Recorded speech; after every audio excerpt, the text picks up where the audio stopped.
ഇത് നമ്മുടെ ആനക്കുളം ട്രിപ്പിൻ്റെ രണ്ടാമത്തെ ഡേ ആണ് കേട്ടോ. രാവിലെ തന്നെ ഞാൻ എണീറ്റു. ബാൽക്കണിയിൽ നിന്ന് കാണുമ്പോൾ ഉള്ള ആദ്യത്തെ വ്യൂ ഇതാണ് കേട്ടോ, ഈ വെള്ളച്ചാട്ടം. തലേന്ന് നല്ല മഴയായിരുന്നത് കൊണ്ട് തന്നെ നല്ല ഫോഴ്സിൽ വെള്ളം ഒഴുകുന്നുണ്ട്. എൻ്റെ കൂടെ വന്ന 3 പേരും ഉറക്കം എണീറ്റിട്ടില്ല. അതുകൊണ്ട് ഞാൻ വിചാരിച്ചു ജസ്റ്റ് ഈ റിസോർട്ടും അതിൻ്റെ ചുറ്റുപാടൊക്കെ ഒന്ന് കണ്ടിട്ട് നടന്നിട്ട് വന്നാലോ എന്ന്.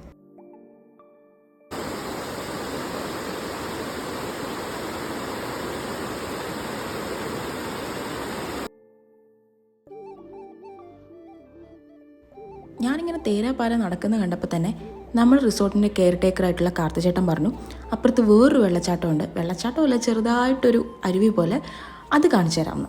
അത് ശരിക്കും വേറൊരു പ്രോപ്പർട്ടി വഴിയാണ് നമുക്ക് അതിലേക്ക് എൻ്റർ ചെയ്യേണ്ടത്. അപ്പോൾ ആ പ്രോപ്പർട്ടിയിലേക്ക് പോകുമ്പോൾ കാണാൻ പറ്റുന്ന കോടയാണ് കേട്ടോ ഇത്. അത് കഴിഞ്ഞ് ആ സ്പോട്ട് കൊണ്ടുവന്ന് എനിക്ക് കറക്റ്റ് കാണിച്ചു തന്നു. എന്നിട്ട് പറഞ്ഞു അതിന് ശേഷം നമുക്ക് ഒറ്റയ്ക്ക് പോയാലും കുഴപ്പമൊന്നുമില്ല, സേഫായിട്ടുള്ള സ്ഥലമാണെന്ന്. അത് കഴിഞ്ഞിട്ട് കാർത്തിചേട്ടൻ തിരിച്ചു പോയി. അങ്ങനെ ഞാൻ ഒറ്റയ്ക്കേ ഉള്ളൂ. എനിക്ക് ചെറിയ പേടിയൊക്കെ ഉണ്ട്, പക്ഷെ എങ്കിലും നല്ല രസമായിരുന്നു കേട്ടോ സ്പോട്ട്.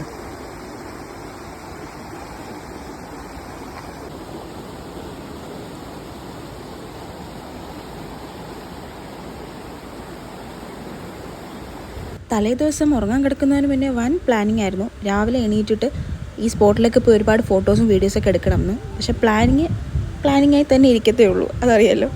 പക്ഷെ ട്രൈപോഡ് ഉണ്ടായിരുന്നതുകൊണ്ട് ഞാൻ എൻ്റെ ആഗ്രഹമൊക്കെ സാധിച്ചെടുത്തു കേട്ടോ. ഞാൻ കുറേ വീഡിയോസൊക്കെ എടുത്തു, കുറേ ഫോട്ടോസൊക്കെ എടുത്തു. എന്നിട്ടും ഞാൻ തിരിച്ചിതൊക്കെ കഴിഞ്ഞ് റൂമിലെത്തിയിട്ട് അവരാരും ഉറക്കണിയിട്ടുണ്ടായിരുന്നില്ല.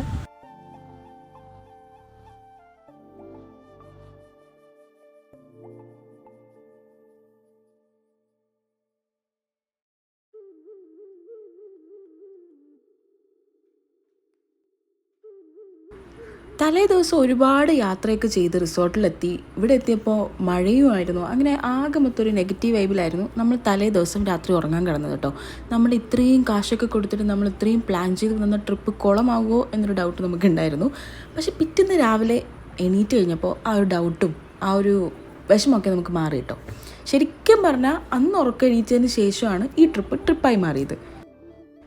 നടത്തൊക്കെ കഴിഞ്ഞ് തിരിച്ചു വന്നപ്പോഴത്തേക്കും ബ്രേക്ക്ഫാസ്റ്റ് റെഡി ആയിട്ടുണ്ട്. അങ്ങനെ ബ്രേക്ക്ഫാസ്റ്റൊക്കെ കഴിച്ചു. എല്ലാവരും എഴുന്നേറ്റ് വന്നിട്ടുണ്ട് കേട്ടോ. അങ്ങനെ നമ്മൾ വിചാരിച്ചു ഫ്രണ്ടിലുള്ള വെള്ളത്തിൽ നമുക്ക് കുളിക്കാൻ പോകാമെന്ന്. അതായിരുന്നു ശരിക്കും ഈ ട്രിപ്പിലെ ഏറ്റവും ബെസ്റ്റായിട്ടുള്ള പാട്ട്.